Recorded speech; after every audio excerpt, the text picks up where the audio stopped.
Welcome to Technical Sales and Consulting's Training to Go e-learning series. This module covers electrical fitting. It is designed to provide product knowledge for all levels, from beginner to expert. This module is dedicated to Will Lawrence, an electrical fittings expert who just recently passed away.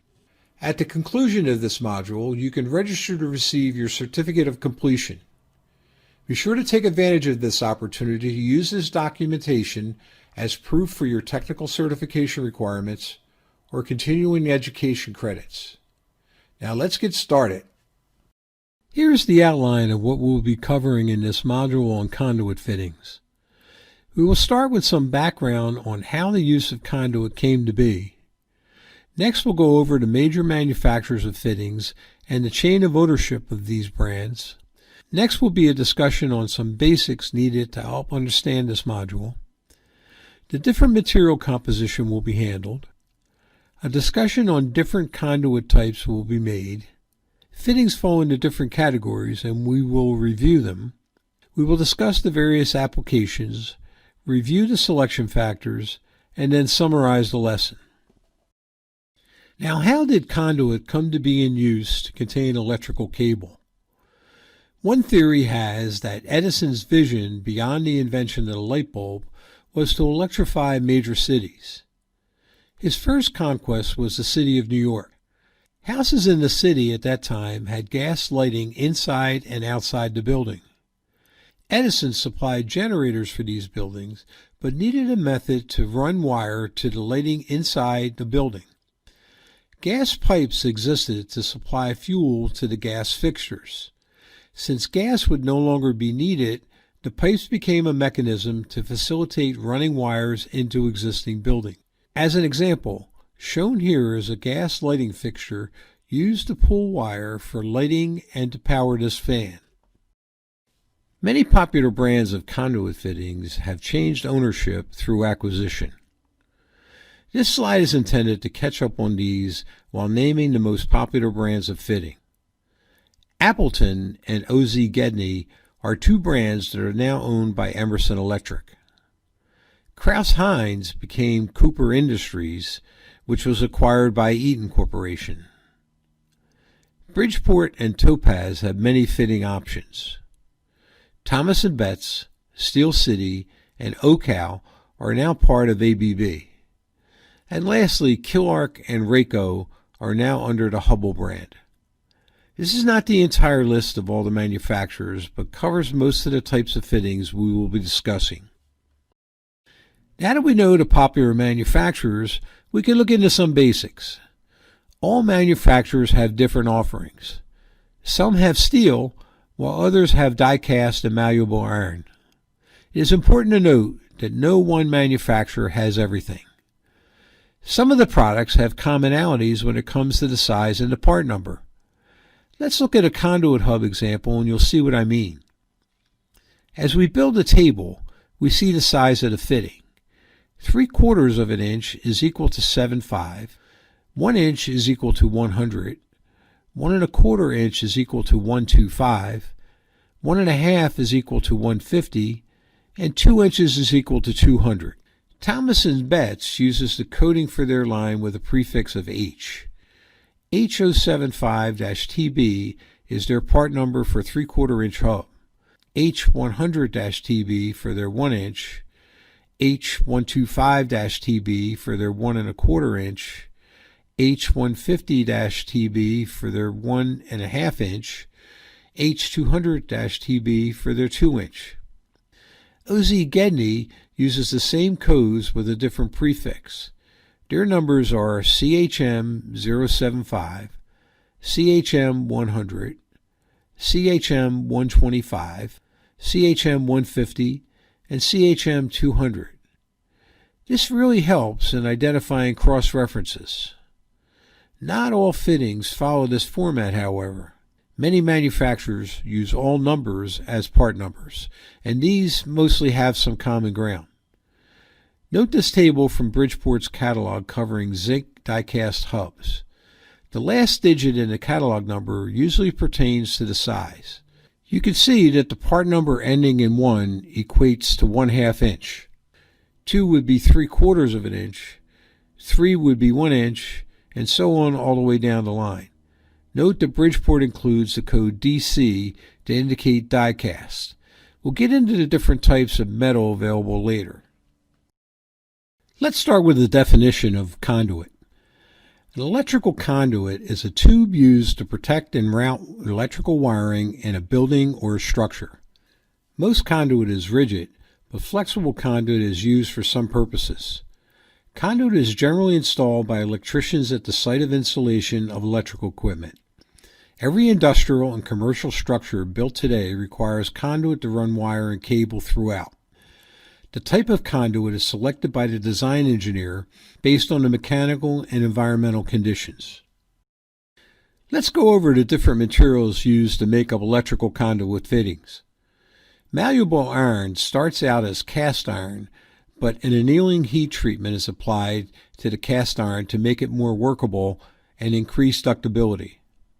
Consequently, malleable iron has a much lower carbon content than cast iron. These fittings are used with rigid conduit. Appleton has a considerable offering of malleable iron fitting. If the atmosphere is extremely corrosive, then aluminum conduit and fittings are chosen. Zinc die cast is used with rigid conduit when corrosion protection is required. The corrosion resistance of zinc alloy fittings are used because they provide more protection than just coating required by the NEC. Some electricians prefer to use zinc die cast because of the ease of assembly. Zinc has a smooth surface, allowing it to be threaded with little effort. Die cast aluminum fittings are utilized in explosive or potentially explosive areas. These are applications that need to conform to Class 1, Division 1 and 2, Groups A, B, C, D, and Class 2, Groups E, F, and G. Steel fittings are used where corrosion or performance is not an issue. These generally are the lowest cost fittings. Stainless steel fittings deliver unbeatable corrosion protection where you need it, saving you time and money throughout the life of the facility. Superior resistance to corrosion and heat, combined with unmatched strength, makes stainless steel fittings a long-term solution for even the most extreme environments. When installing conduit in the most extreme corrosive environments, a PVC-coated fitting such as those supplied by Ocal provides superior protection. The term electrical conduit refers to durable tubing or other types of enclosures used to protect and provide a route for individual wiring conductors. Conduit is typically required where wiring is exposed or where it might be subject to damage. A conduit could be made of metal or plastic or may be rigid or flexible. All conduit is installed with compatible fittings, that is, couplings, elbows, connectors, and electrical boxes usually made of the same material.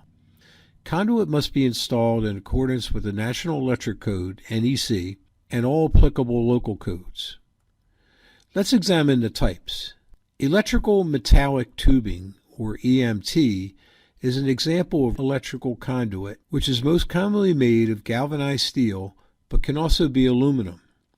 EMT is also called thin wall conduit because it's thin and lightweight, especially compared to RMC.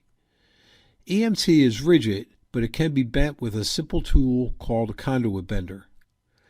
EMT is installed with couplings and fittings that are secured with set screws or compression-type fasteners.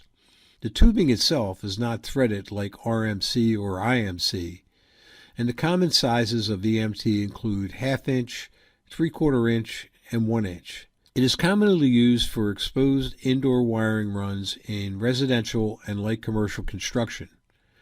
If installed outdoors in exposed locations, it must be assembled with special watertight fitting. Electrical non-metallic tubing, or ENT, is flexible corrugated plastic tubing that is moisture resistant and flame retardant.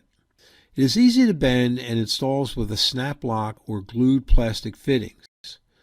Unlike EMT, non-metallic tubing cannot be installed in exposed locations, so it's commonly used inside walls. In addition to installation in standard wood or metal frame walls, ENT can be installed inside concrete block structures and can be covered with concrete.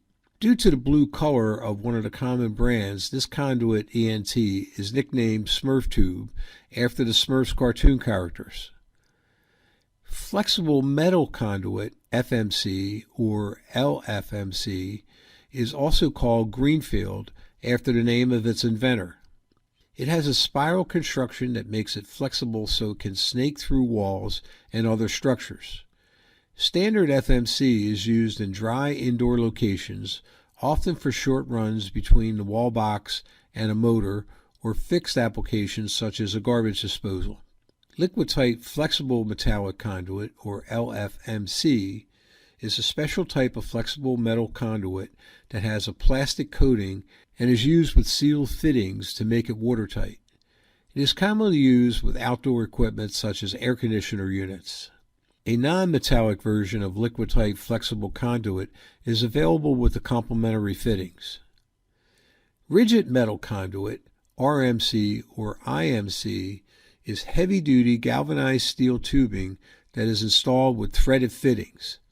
It is typically used outdoors to provide protection from damage and can also provide structural support for electrical cables, panels, and other equipment. RMC is solid in 10 and 20-foot lengths and has threads on both ends. Intermediate metal conduit, or IMC, is a thinner, lighter weight version of rigid metal conduit and is approved for use in all the same applications as RMC. Because IMC is lighter and easier to work with rather than RMC, it is more common in new construction. Rigid PVC conduit, or rigid polyvinyl chloride, is similar to plastic plumbing pipe and is installed with plastic fittings that are glued in place. It can be bent after being heated in a portable heater box.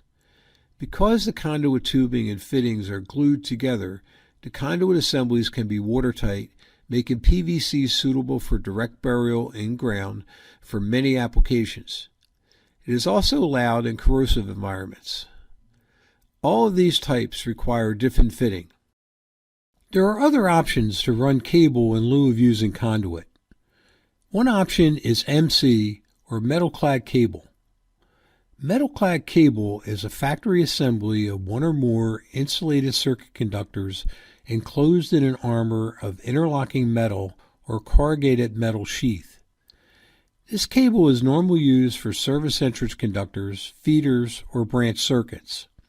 These applications are covered under National Electric Code Section 330.10. Next is AC, or armored cable, which is a factory assembly of insulated conductors protected in an overall flexible interlocked metal armor or sheath. The metallic sheath may be of aluminum or steel. Armored cable is also known as BX, although the National Electric Code does not refer to it as that term. The term BX originated as a product of Sprague Electric, which was later acquired by General Electric. Both MC and AC are similar, but the biggest difference between the two is that MC has a full-size ground wire, while AC uses a combination jacket and a thin bonding strip or wire to function as equipment ground. Both metal-clad and armored cable use specific fittings for connection to electrical boxes and equipment. We will review these later in this lesson.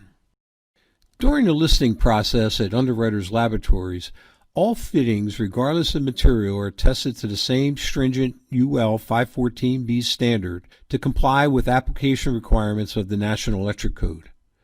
For example, all EMT connectors are subjected to the following tests: method of assembly, screw torque tests, set screw type, or hex nut torque tests for the compression type, metallic coating thickness tests for the steel only, concrete tightness tests for the set screw type or the compression type, or rain tight tests for the compression type, bend test and pull test, electrical resistance test, ground fault current test, EMT deformation tests for the set screw type only. The same parameter test values are used throughout the UL testing process regardless of the material. Now, when pulling wire through conduit, there's always the danger of damage to the insulation around the conductor. Non-insulated fittings present the most danger of insulation damage. Let's examine the available options to help prevent this from happening. Many manufacturers make a so-called pulling compound. These come in varying application methods, but mostly is applied by hand to the cables as they pass through the conduit fitting. As you can see, this tends to be messy. The concern can be addressed by using a fitting with an insulated bushing as seen here. Now, what are the best methods to fish wire through conduit? One method is to use a standard wire fish tape to pass through the conduit and the connector. Sometimes this is difficult over a long run. Another popular method is to use a lightweight string that is passed through the conduit with a regular shop vac. Once the string is on the other end, the cable can be attached and pulled through by the string. There are vacuum attachments and adapters to make this process work. Greenlee has a complete vacuum system that has everything needed to make this process easy. There are basically three types of connections used with conduit fittings. First, there is the threaded connection. These are used on rigid threaded conduit. There are two threadless versions. A compression type that when tightened makes the connection to the lighter weight conduit such as EMT. Another popular method is the set screw connection. In this instance, screws are used to hold the fittings in place. We will look at these in more detail later in this lesson.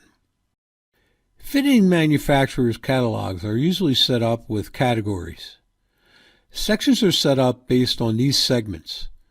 Rigid/IMC.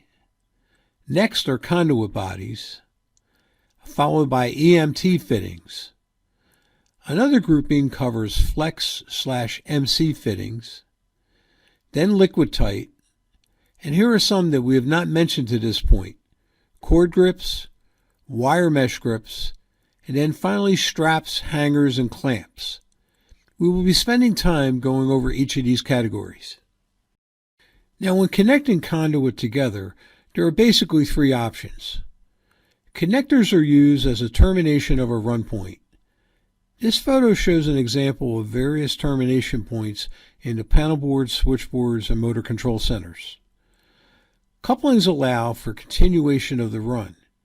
Remember, conduit tubing are usually in 10 and 20-foot lengths. In this photo, you can see the highlighted coupling connections. These are available in set screw and compression type. Combination couplings allow for connection to two different types of conduit. For example, EMT to rigid as seen here in this photo. Many other transition fittings are available, such as this one that connects armored cable to EMT. Let's go over the fittings used with rigid or IMC conduit. You recall the connectors are used to terminate a run. These are available in three types: threaded, compression, and threadless or set screw type. The conduit is threaded or inserted here, and the other end is connected to a box or an enclosure.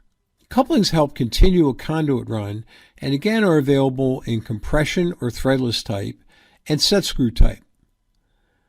Conduit is connected on each end. You also see another coupling known as an Erickson coupling, which is basically a three-piece coupling, and we'll examine this on the next visual.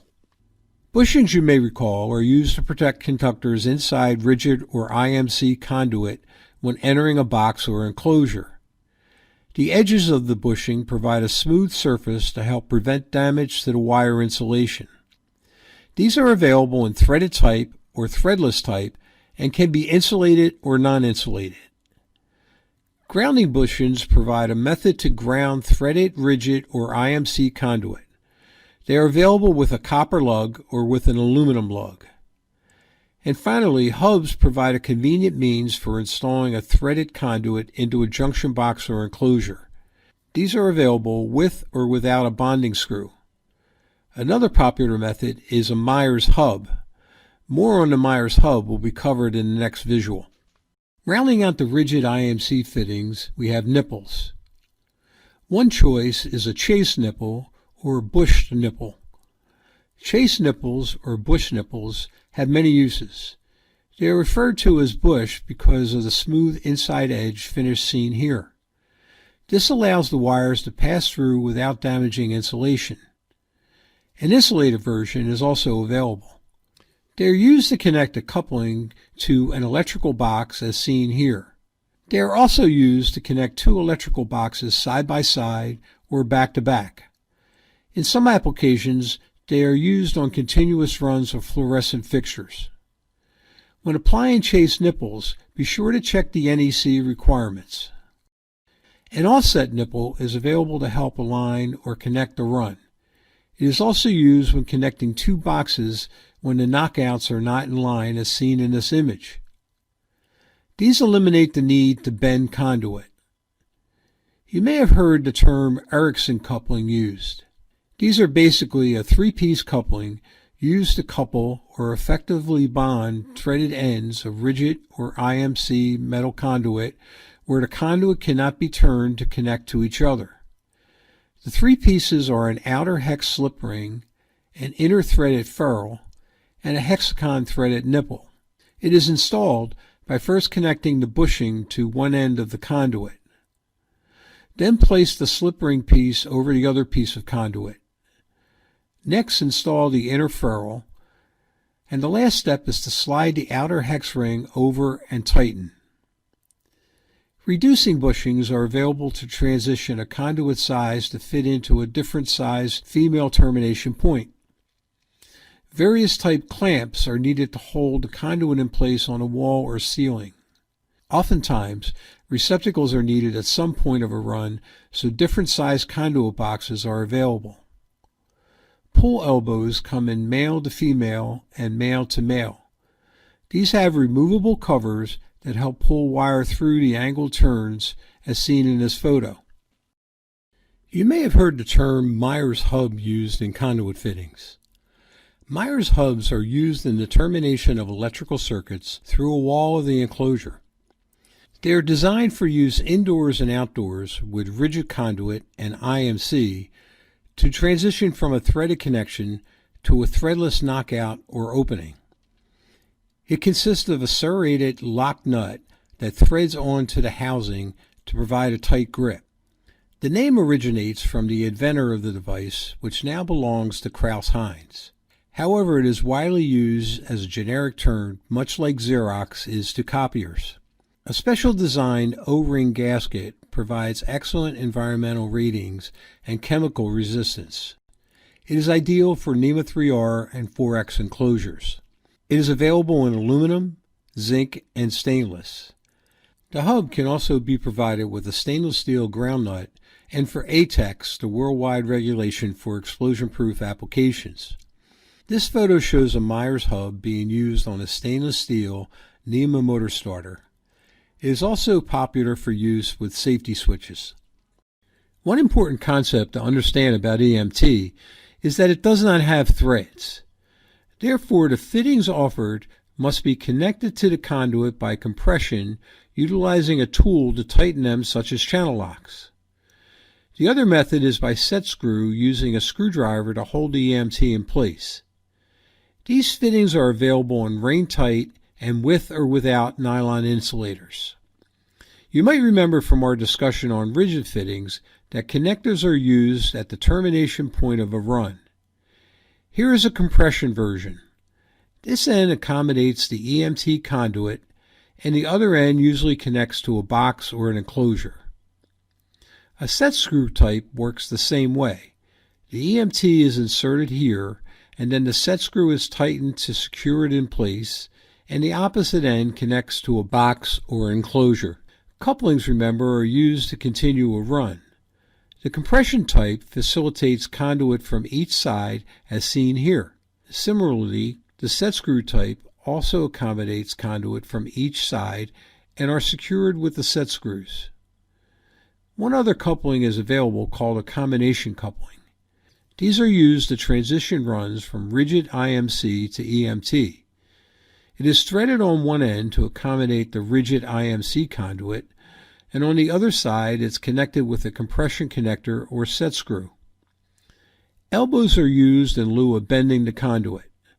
Some so-called short elbows are used to make run turns in tight places. These are available insulated and come in malleable iron.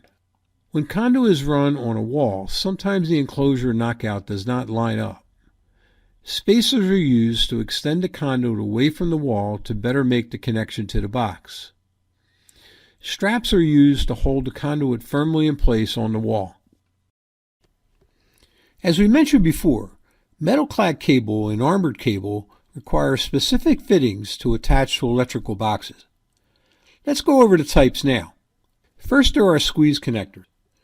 Squeeze connectors allow the armored cable to slide through the fitting, and then the set screw tightens down on the sheathing, making a secure fit.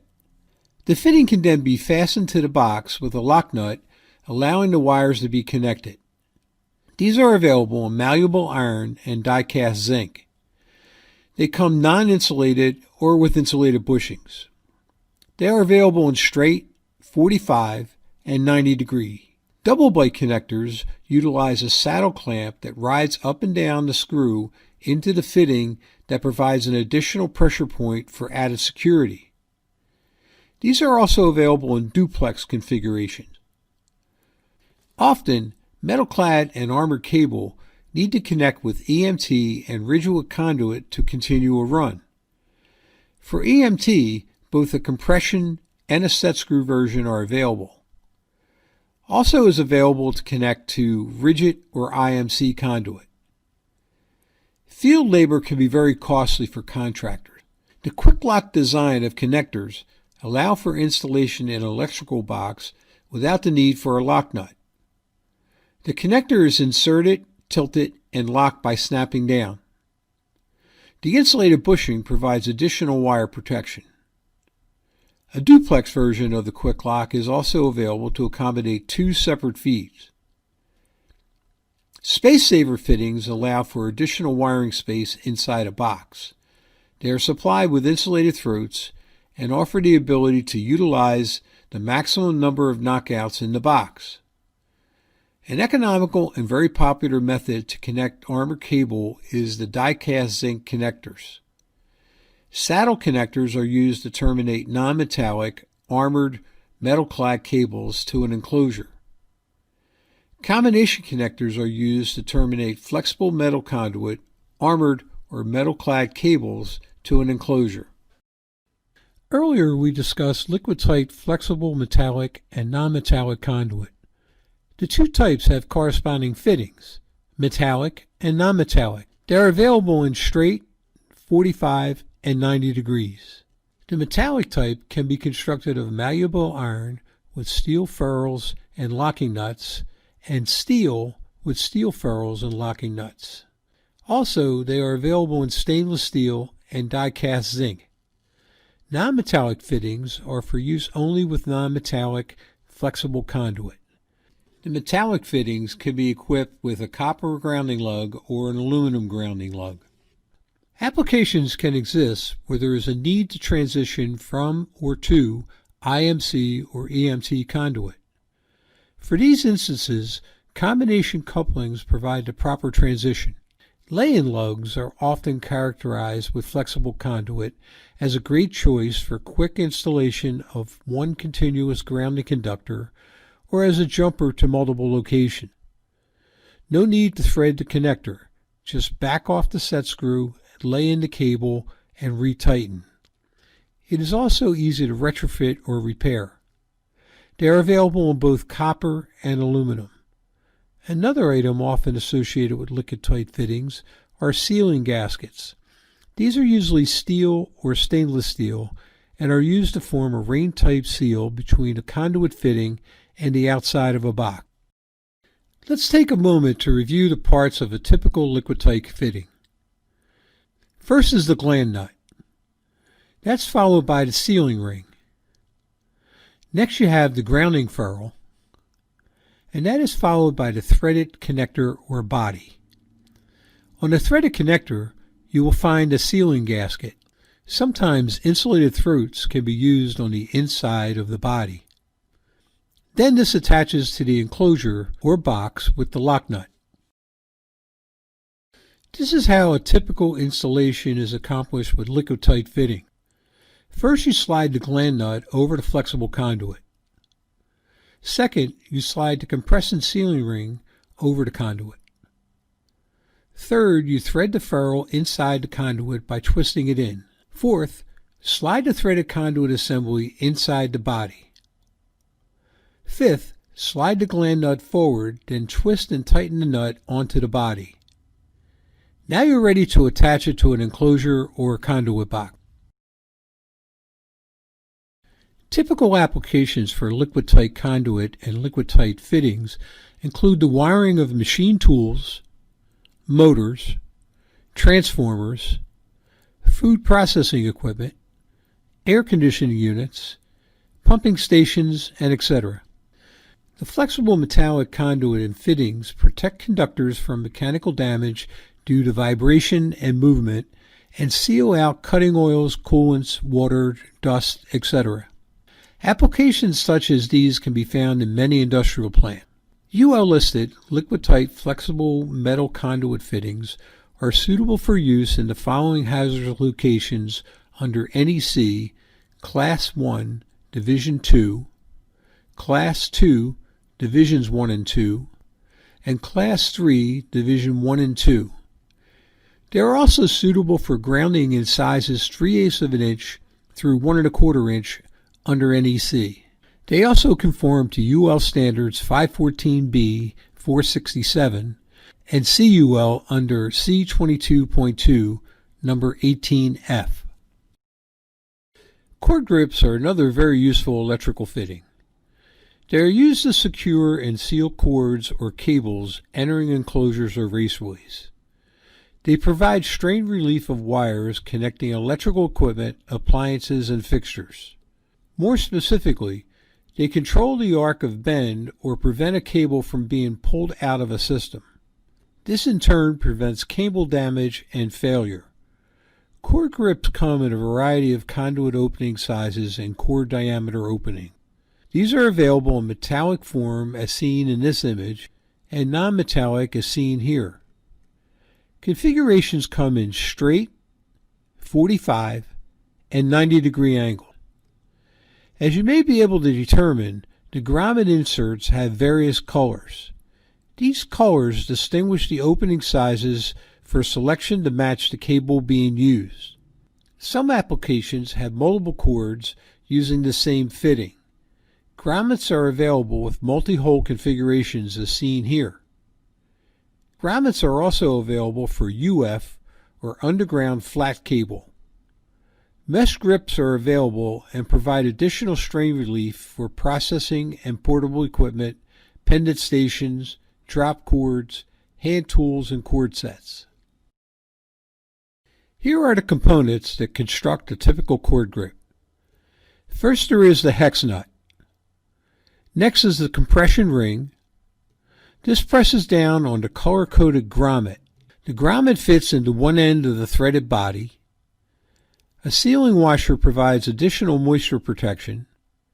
And finally, a lock nut secures the assembly to the electrical box or enclosure. This will give you a better view of what a typical cord grip looks like with a wire or cable. The cable passes through the hex nut, compression ring, grommet, and body. Notice the curvature of the compression ring. Because of the shape, it provides pressure in the right area on the grommet to force the inside diameter around the cable. As the hex nut is tightened, the more secure the cable becomes inside the threaded housing, eliminating any movement. The secure grip provides the necessary protection of the equipment attached to the cable. Cord grips are used in many industries from machine tools to food processing. Control panels can be outfitted to power specific processes, providing the flexibility of exiting cords. Lighting and other portable electrical devices are provided the mobility needed for the application. Sensors can be wired back to a master control panel. Pendant lighting drops and push-button stations are also ideal applications. UF underground cable can safely exit an enclosure with a cord grip. Here is an example of a wire mesh grip. providing the extra strain relief for a welding cable. When constructing high-rise buildings, engineers noticed that large-diameter, non-armored electrical cable installed in vertical raceways and risers caused excessive strain on the terminations, panels, and other connected electrical devices. In fact, this type of stress could exist in a building as small as 4 stories. This is where cable supports come into existence. Originally, they were made of cast iron and hardwood support. Cable supports are designed to support cables in vertical raceways and eliminate the strain seen on the terminations. These support the heavy cable without damaging the insulation.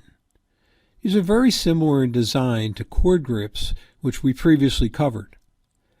These are threaded to conduit or are seated in a raceway where non-armored cable exists. It consists of a malleable iron zinc-plated threaded body and a wedging plug.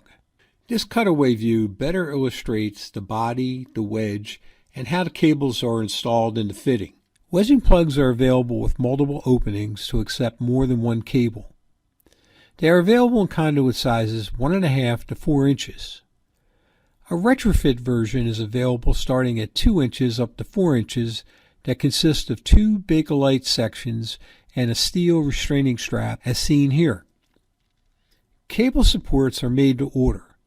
When ordering a cable support, manufacturers ask to specify the number of conductors being supported and to provide each conductor's outside diameter, OD, in addition to the conduit trade size, voltage, and dry or wet location. Slight variations exist in the outside diameter can render a support plug either too large or too small. Jacket sizes in particular can fluctuate, as can stranded wire depending on things like the number of strands, the amount of twist, and manufacturing processes. For this reason, it's recommended that the person doing the ordering use a digital micrometer or caliper to accurately measure the cable's OD. Pico Products is a major supplier of these supports. It is important to note that the NEC Article 300.19 requires the use of cable supports. It specifies the conductors and distances that require supports. This table outlines the sizes required for the cable supports. The basic principles of cable support assemblies are illustrated here. First, screw the body on the end of the conduit or connection in place of the regular insulating bushing. Second, pull the wires and arrange temporary means of support. Third, remove all pulling compound from wires in the area where they pass through the cable support. Continue to place the plug between the wires as close to the top of the body as possible.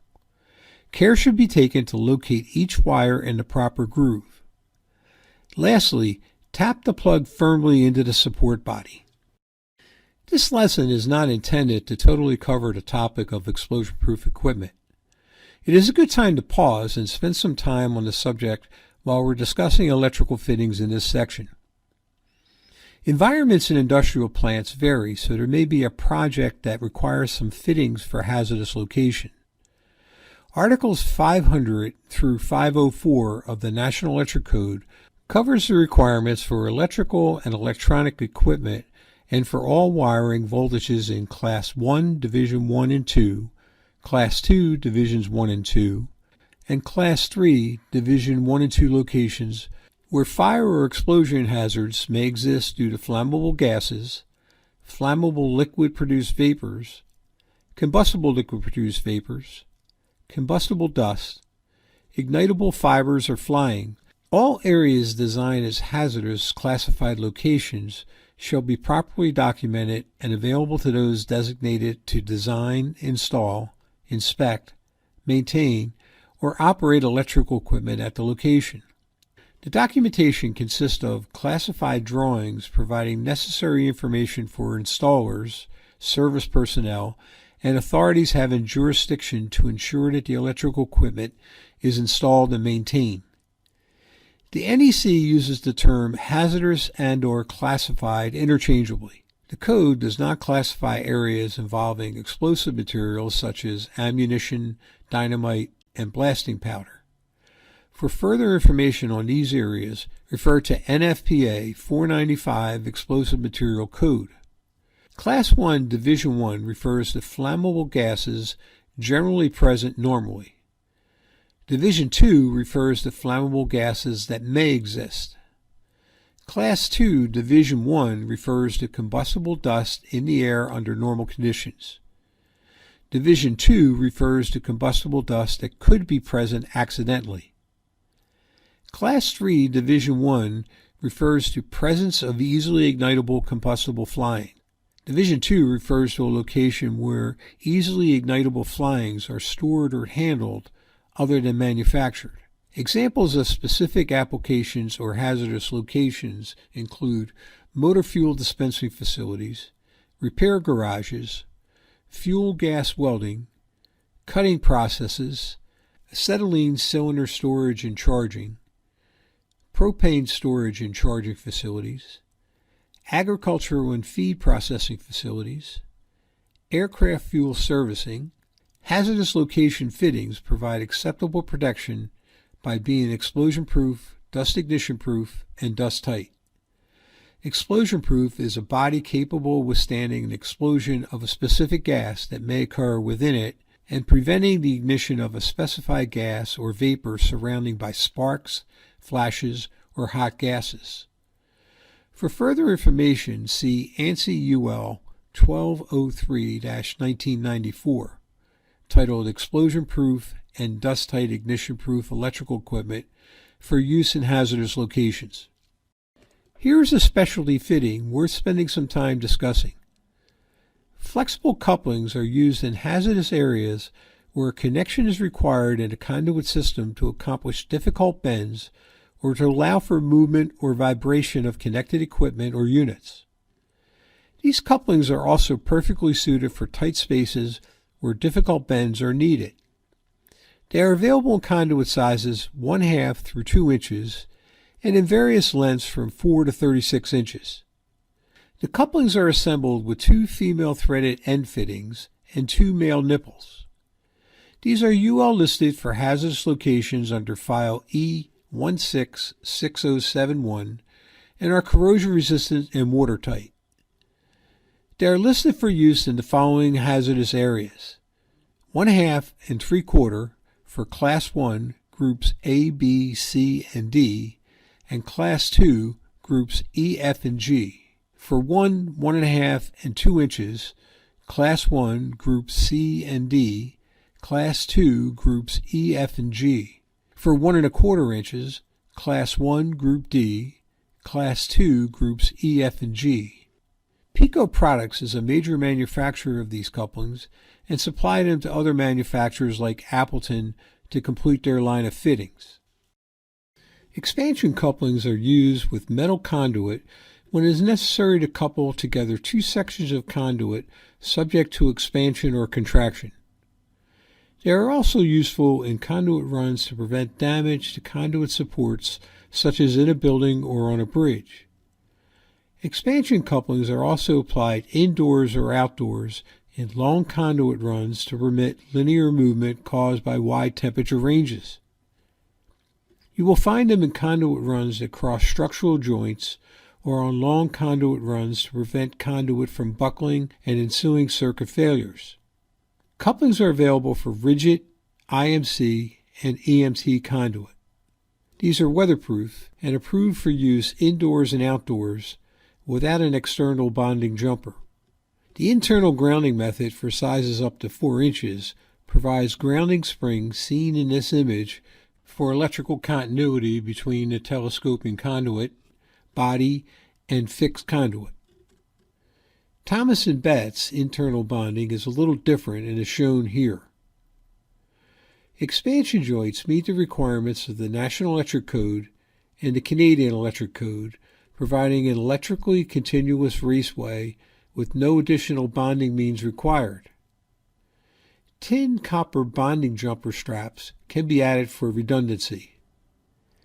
Typical applications are found on bridges, transit systems, marinas, and garages.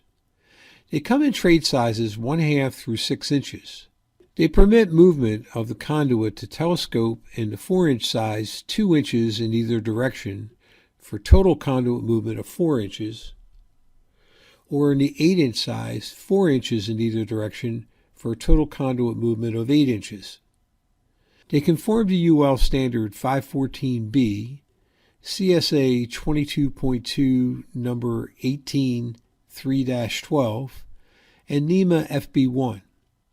Eaton Crouse-Hinds and Thomas & Betts both have XJG offerings of this product. Bridgeport offers a slip coupling version for indoor use. Here is a chart of the available sizes for rigid and IMC conduit. Notice that the conduit size goes up to 6 inches, and the movement can be either 4 inches or 8 inches. In contrast, here's the EMT sizes that are available. Notice that it goes up to a maximum of 4 inches and that the maximum movement is 4 inches. We talked about expansion couplings that help with linear movement of conduit runs. Now what if the expansion and contraction was more axial as seen here? It may be more of an angular or rotational misalignment as seen here. What if the rotation causes a connection to be a parallel misalignment as seen here? Connections like these require a deflection coupling. Typical applications include bridges, marinas, docks. They also appear in underground conduit feeder runs. Runs between sections of concrete subject to relative movement can also apply. This movement can occur on runs between fixed structures and in conduit entrances on high-rise building. They are available in hub sizes 1 through 6 inches. However, smaller sizes can be obtained by using reducing bushing.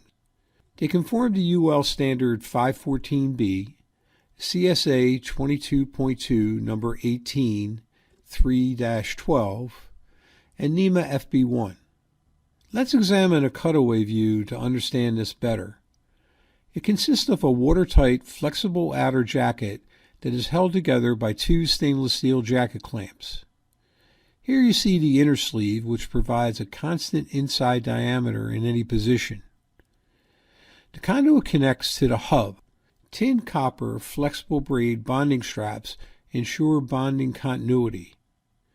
Take note that the coupling provides a 3/4 of an inch of expansion and deflection from the normal position. Crouse-Hinds makes this product in their XD series. Thomas & Betts offers a non-metallic version, also labeling it as their XD series. There are times when it is necessary to connect conduit and fittings in an explosion-proof application. As an example, previously we mentioned flexible couplings had male ends as connections.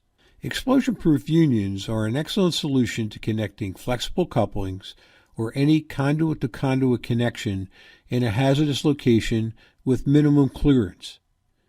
These are available in female and male configurations and in straight and 90-degree options. They are constructed with malleable iron, but a stainless steel version is also available. They do conform to NEC and CEC approvals. However, different types and sizes comply with a variety of classifications. Therefore, it is important to check the manufacturer's catalog for confirmation. Whenever an arcing device such as a motor starter or circuit breaker is used in a hazardous environment, incoming and outgoing sealing fittings are used. These fittings provide a seal to prevent arcs or gases from entering the atmosphere from the starter or circuit breaker.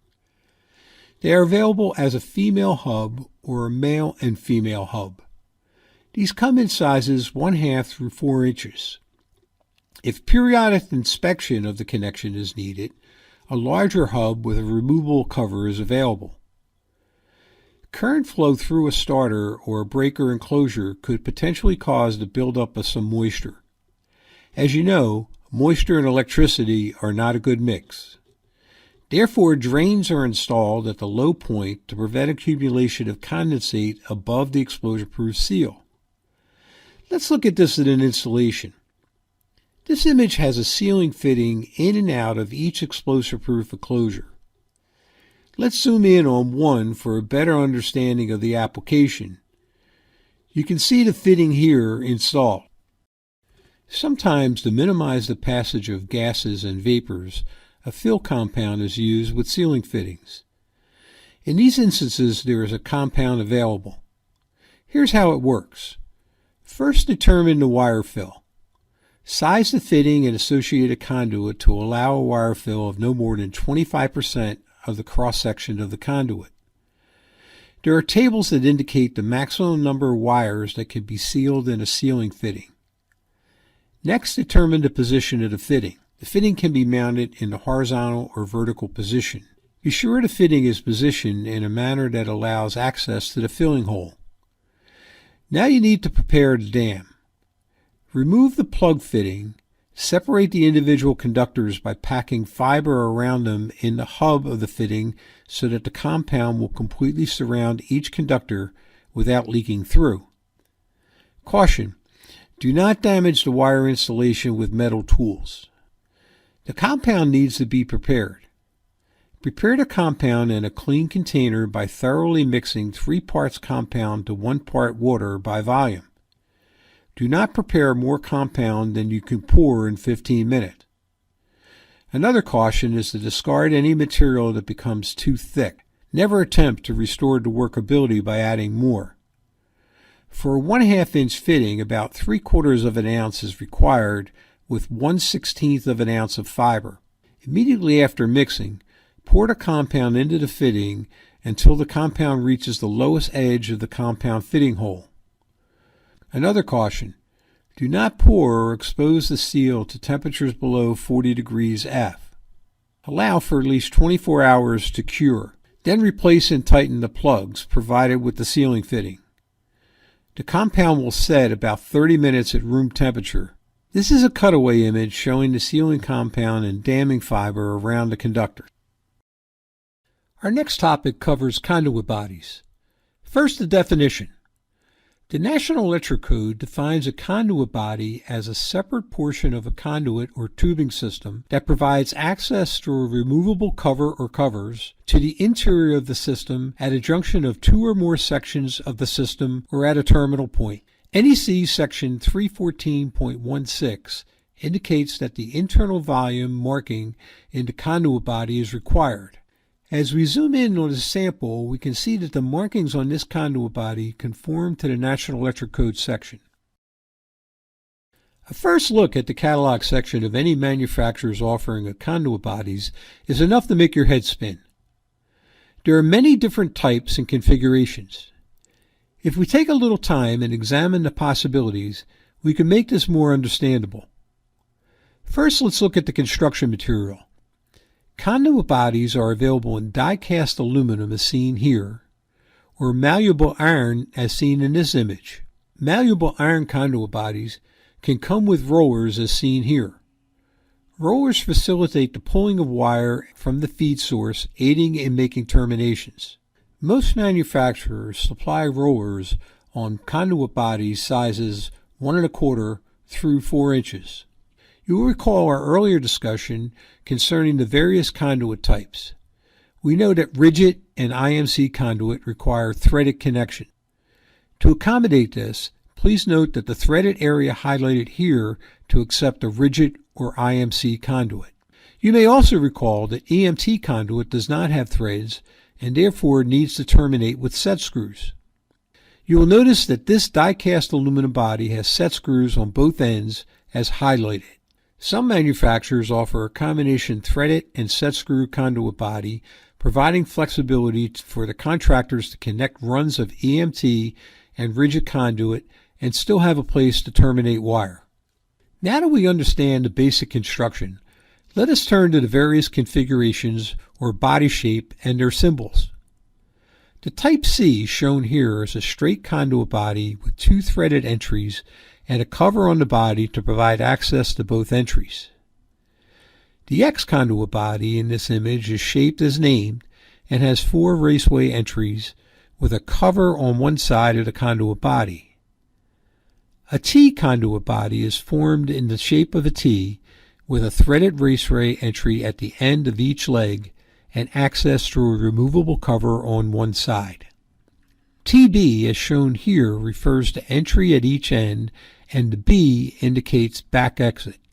LB, LL, and LR types are defined by holding the conduit body as if it were a pistol, gripping the short side as a handle, and pointing the long portion of the conduit body forward as you would a pistol barrel. If the removable cover is on the top or back of the conduit body, then it is an LB, with the B standing for back as seen here. If the cover is on the left side of the conduit body, then it is an LL, the L standing for left. If the cover is on the right side of the conduit body, then it is an LR with the R standing for right. Another way to visualize this is based on the direction of the raceway. As these arrows indicate, the direction starts here and then exits to either the left or the right. You may have heard the term Mogul used when referring to conduit bodies. Mogul bodies are installed in conduit systems to act as pull outlets for conductors that are stiff due to a large size or type of insulation. Mogul bodies provide longer openings needed when pulling large conductors and prevent sharp bends and kinks during installation. Mogul conduit bodies are manufactured in trade sizes 1/2 inch to 6 inches and are available in ferroalloy iron alloy and die-cast copper-free aluminum. Most have corrosion-resistant paint, but some iron and alloy bodies are available with a hot-dip galvanized finish with a powder coating for added corrosion protection against road salt and other harsh environmental factors. Configurations are available in LB, C, and T. There is a UB version that is basically a C configuration with offset connections as seen here. Form-type conduit bodies are classified as Form 7, Form 8, and Form 9. Form 7 outlet bodies approach conduit in size for neat, compact insulation. For Form 8 and Form 9, bodies provide more room for heavier conductors. Shapes and sizes are available for rigid threaded conduit and have tapered threads and feature integral bushings and a smooth interior cavities for protection of wire insulation and pulling wire. One manufacturer, T&B, Teflon coats the inside to make the wire pulling easier. You may also hear these referred to as condulettes or unilets. You can see from these photos that they are a cleaner profile than a standard conduit body. As you move from Form 7 to 8, then to 9, the cubic inch capacity increases. To put this in perspective, let's examine these C bodies. Here's the Form 7, followed by the Form 8, and then followed by the Form 9. You can see that the sizes increase. Another viewpoint would be to add a Mogul body to get a better picture of the progression.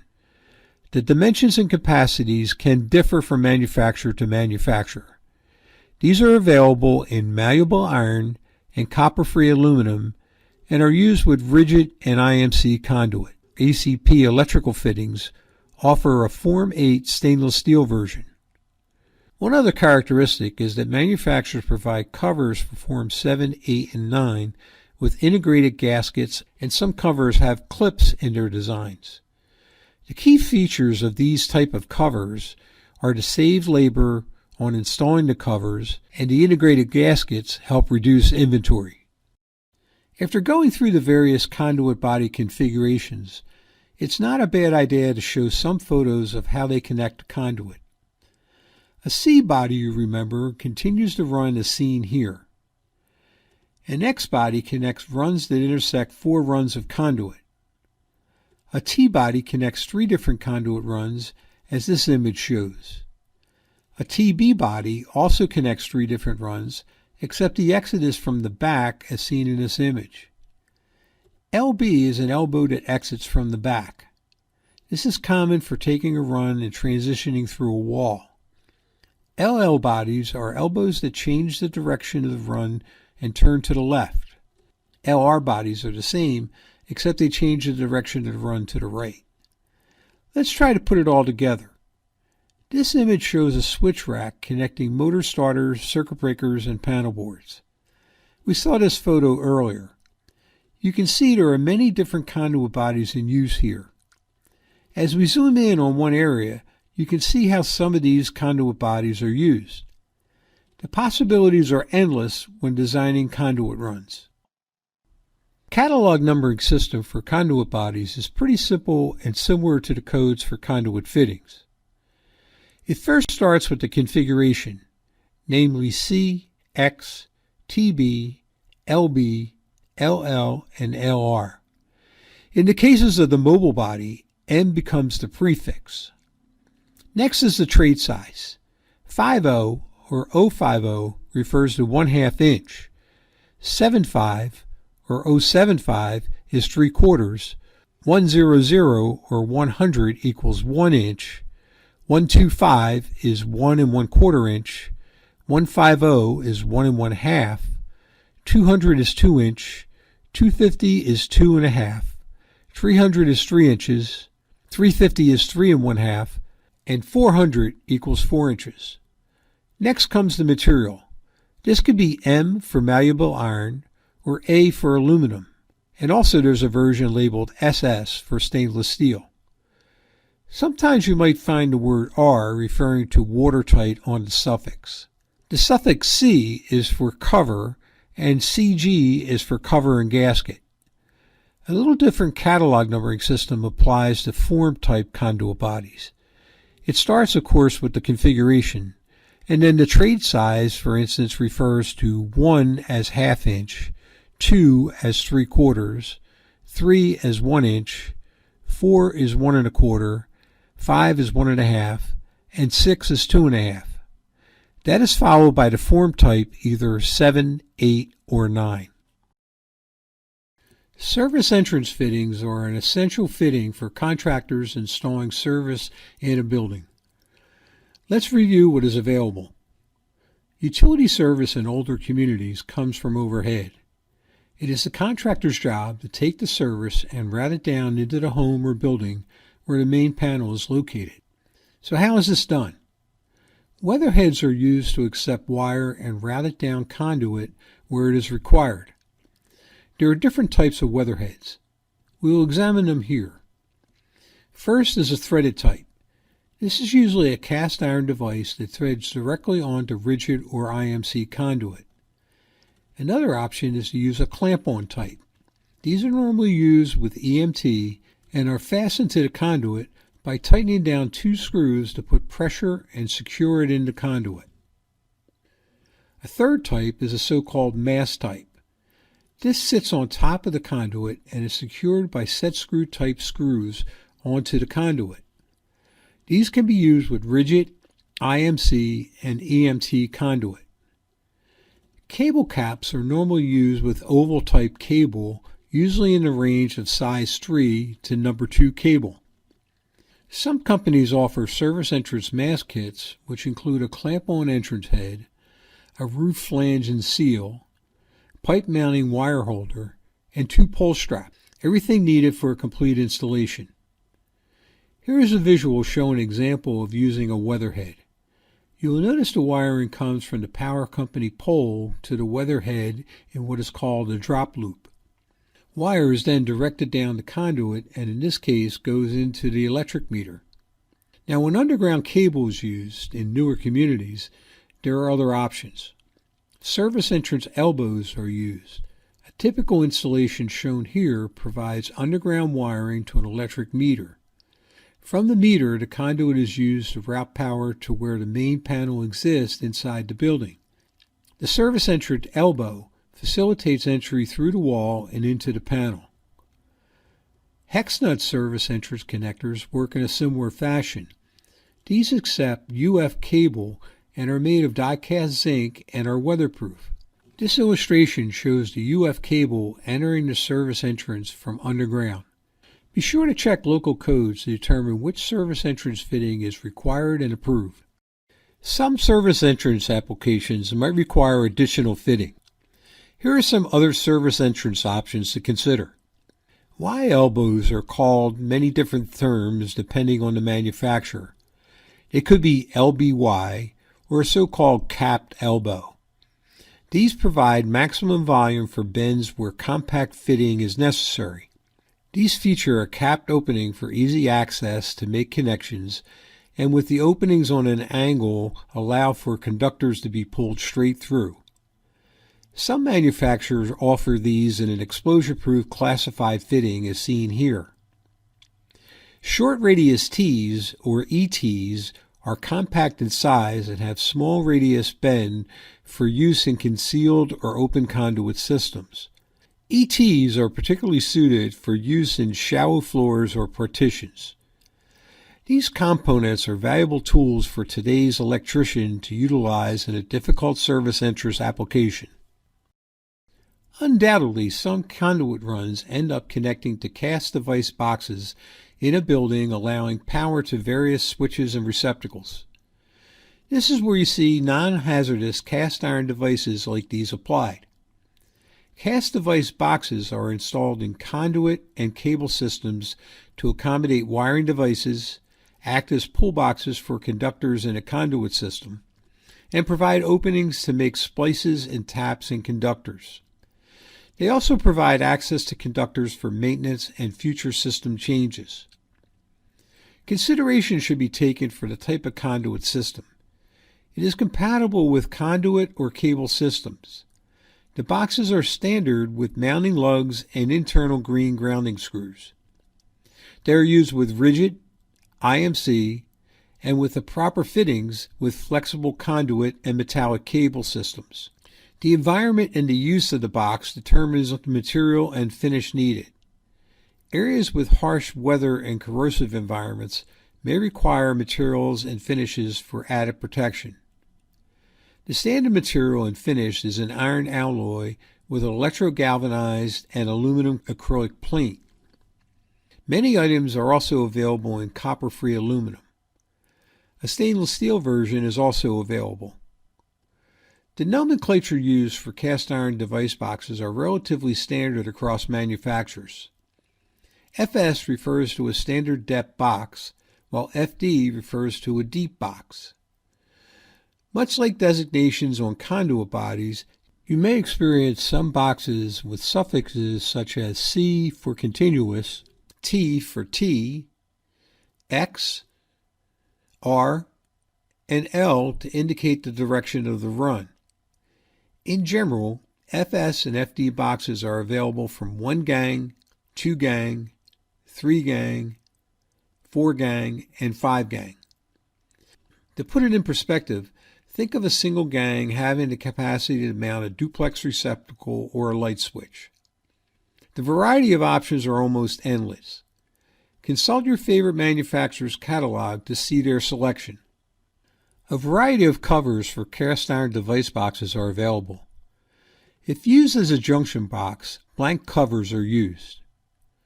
Standard receptacles or GFI receptacles utilize these covers. Light switches can be covered with this externally operated lever cover. In industrial applications, you might find a need for a manual motor starter. If a magnetic motor starter is used, a cover with a start-stop push button is the proper choice. Remote indicating pilot lights can also be housed with these enclosures with the proper cover. 2-gang boxes have similar assortments of covers. Some industrial plant atmospheres are filled with chemicals and gases that cause corrosion on metal parts. When electrical fitting fails, the whole line or plant can be shut down, causing an economic nightmare to the business. You can see from these images the damage it could cause on conduit and fittings. There is a premium product available for most of the electrical fittings we talked about in this lesson. PVC-coated conduit and fittings, as seen here, can eliminate failures resulting from corrosion. The large player in this market is Ocal, which is now owned by ABB. Calbond and Plastic Bond are also manufacturers of PVC coated conduit and fittings. Rounding out our discussion on electrical fittings brings us to hangers, clamps, and straps. When running conduit through an industrial plant or a commercial building, the runs need to be secured to walls or overhead. Beam clamps are commonly used to fasten conduit runs along the support beams in a building. The clamp attaches to the edge of the beam. An additional strap is usually mounted to the bottom of the clamp to accommodate the conduit as seen in this image. J-clamps are also used with beams. In this instance, no additional clamps are necessary. They can either mount horizontal or vertical to secure the run. Here you see a J-clamp used to secure conduit for a vertical run along a support beam. The natural curve of a U-bolt allows for conduit to be fastened in many methods. In most cases, as seen here, the bolts are secured to a cross-member piece of steel or beam edge. Parallel clamps are also used with beams. These include a clip that is tightened on the beam, and then the conduit runs parallel to the beam as seen in this illustration. Edge clamps are designed to secure rigid conduit, IMC, or EMT across parallel or perpendicular to the beam, channel, and angle supports as this picture demonstrates. Cable tray ground clamps provide a means for securely attaching a grounding conductor to the cable tray to maintain grounding continuity for the entire cable tray system. This photo shows this clamp in use. EMT straps allow for securing conduit to a wall or ceiling using a single screw or double screw as seen in these photos. These are also available for rigid and IMC conduit in a variety of metals including steel, stainless steel, and malleable iron. We talked earlier about using clamp backspacers. These are common in applications when the conduit is mounted on a wall. These help offset the fittings that fasten to the box to compensate for the position of the opening and the termination point. This photo shows how the conduit is moved and secured away from the wall. Hangers are available for attaching to round or square boxes. They provide a method to connect a piece of conduit downward to attach to a lighting fixture or even connect to another conduit run. Finally, there are strut clamps. If strut is used, these provide an easy method to suspend conduit as seen here. They are available for EMT as well as rigid conduit. You can see these are clearly marked for the two types of conduit. Here are the common selection factors for electrical fittings. You should know the conduit type, whether it's rigid IMC, EMT, flex, and if it's flex, is it metallic or non-metallic. You may recall that there are two additional types, armored cable or metal clad cable. Next, you should know the fitting type. Is it a connector, coupling, combination coupling, and if it's straight, 45 degrees, or 90 degrees. You may also find out if it's a specialty fitting such as a Myers hub or a three-piece Erickson fitting. Next is the material. The common materials are malleable iron, DC aluminum or die-cast aluminum, steel, stainless steel, and non-metallic. The trade size also needs to be known. These are usually from 1/2 inch up to 6 inches. Another option to ask is if these require grounding lugs, and if they do, are they aluminum or copper grounding lug? If it is a conduit body that is required, you should know the configuration. Is it C, X, T, TB, LL, LR, LB, or UB? Next, you should know if it's a standard conduit body or if it's a Form 7, Form 8, or Form 9. You should also determine if a Mogul is required for additional wiring space. Lastly, on conduit bodies is you should determine if a cover or a combination cover gasket is needed to complete the body. For all the quiz questions, click on your answer, then click on Submit. Then follow the on-screen instructions.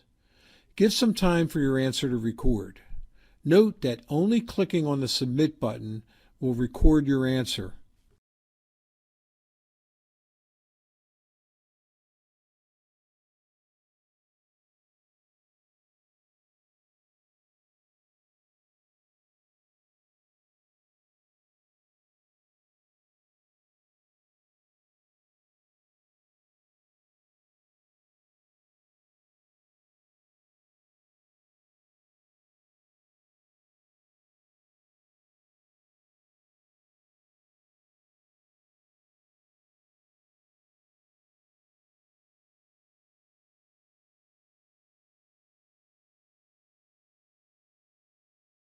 Here are your quiz results. Please note your score and record it. You will need to transmit this score when completing your request for the certificate of completion.